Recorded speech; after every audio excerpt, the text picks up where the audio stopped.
Local news for Tuesday the 27th of August. Greytown is in the running for the most beautiful main streets, part of the Beautiful Awards run by Keep New Zealand Beautiful, aiming to celebrate environmental excellence, exemplified by communities, businesses, schools and individuals across New Zealand.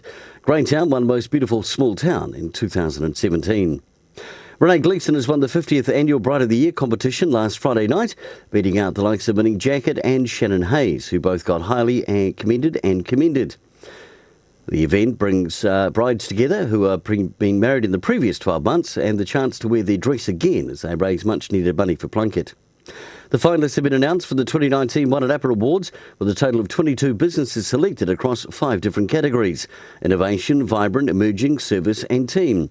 The winners will be announced at an event on Thursday the 3rd of October. And damaged equipment was to blame for a power cut last night in Soe, which knocked out power to hundreds of residents.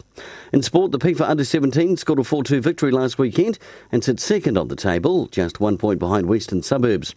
Saturday, they'll host 7th placed KCU.